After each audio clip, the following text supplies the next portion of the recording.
Hi everyone, I'm Lindsay from Me, Him, the Dog and a Baby. It's now the end of May, so it's time for our monthly what we've been watching video. May has been a boring month, I think, really, for TV. We don't seem to have watched too much. Some things there might be spoilers for, so that's just a little advance warning.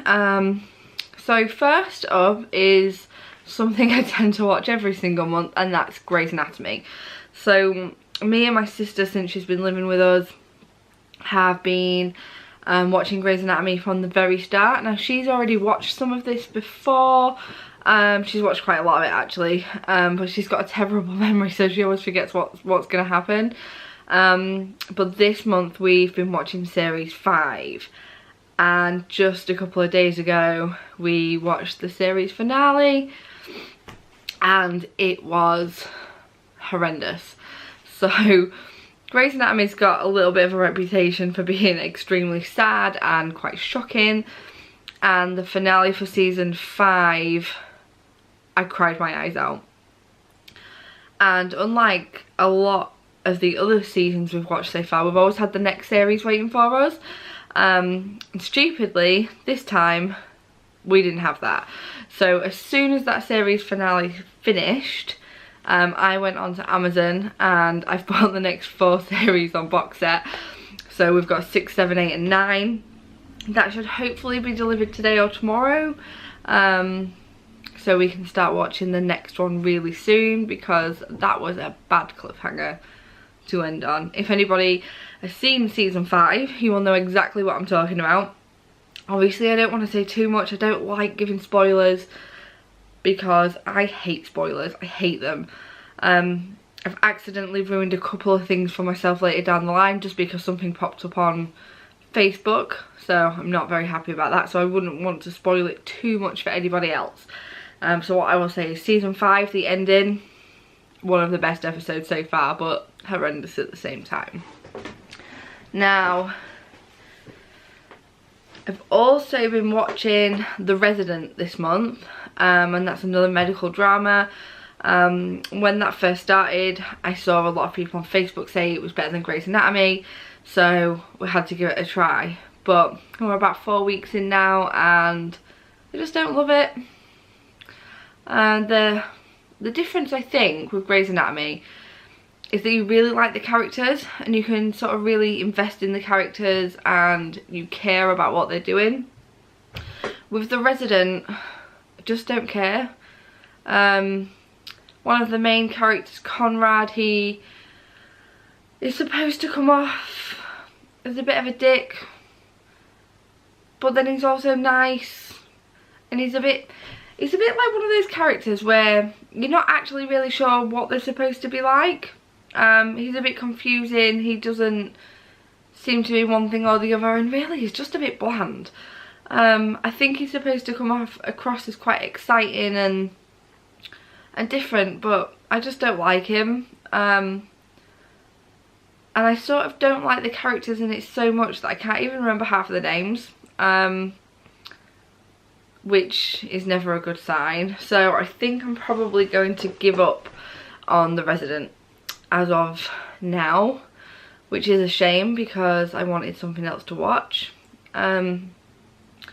Another thing I've been watching, which is a weekly watch for me, kind of, is Criminal Minds.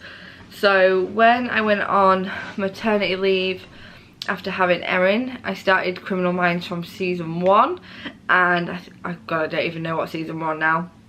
But now I'm back to watching it as it is week by week on Sky. And last week, or the week before maybe, was the season finale, which was pretty good.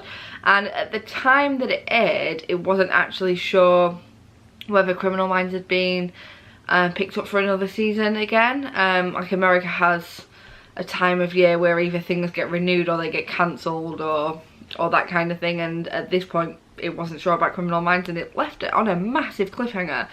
So I would have been quite upset if it wasn't coming back, but it is, thankfully. But I guess I'll probably have to wait till September, October for that to air over here, if not a little bit longer, which is a pain. Other than that, I don't think I've really watched too much this month. We've sort of watched an episode of something here and there. I've watched some Britain's Got Talent, but I only really watched the auditions, and then I didn't like anybody enough to care about watching the live show, so I gave up on that. Yeah, it's a bit of a tricky time at the moment because there's not a lot on. Oh, actually, I did watch the whole of 13 Reasons Why, and that was the second series. Netflix put the whole thing on in one go. So my sister and her boyfriend went back to Grimsby to go home and buy a new car for a few days. So while they was away, I binge watched the whole thing in 3 days, which was a lot. Now it's got kind of a lot of bad press, the second series, because of certain subjects that it covers. If you've seen season 1, it obviously covers teen suicide, sexual assault, rape, all the kinds of things that sort of regular teen shows, I guess, tend not to really cover too much, and especially not as in much detail because of the rating they give. 13 Reasons Why is rated R, so it can show a whole lot more and cover a lot more than like a regular teen show that you'd sort of compare it to, I guess. But yeah, season 2 was hard to watch. The last episode, I don't even really have words. Like I said, it's got a lot of bad press because of what it showed. I don't really want to say because it's quite new, and a lot of people might not have got that far yet. But I actually really liked that series. I wasn't completely sold on series 1, but I still wanted to watch the second one, just to see sort of what was going to happen, because it's set after the book, so there's no like actual story to go from. The TV writers had to sort of make it up as they went along, sort of thing. But I think I liked it because before each episode there were very clear warnings about subject matter, whether it's right for you to watch it or not, warnings about mental health, that sort of thing, so they really address that quite well. And I also think they show realistic outcomes. It's hard to say without massive spoilers, but there are certain outcomes later in the series, and I know that things like that actually happen.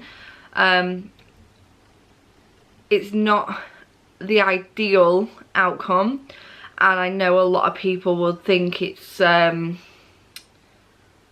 of maybe giving the wrong impression to teenagers, but I thought it was good because it actually told the truth, which is what a lot of sort of teen shows don't do a lot of the time. So yeah, I thought it was really good. It was really gripping, and like I said, I watched it all in 3 days because I was just hooked and I couldn't stop watching it. But yeah, so that was what we watched in May, and I say we, it's always normally me, but sometimes we do watch things together. Hopefully in June I can watch something a little bit more varied, but like I said, it's the summer and not a lot of new shows come out, so it might just be stuck and watch a whole lot of Grey's Anatomy. So we'll see what happens, but do leave comments below if you've seen anything that we've watched this month, especially 13 Reasons Why. I'd love to hear from you. Let me know what you thought of it in the comments. Thanks for watching. Bye.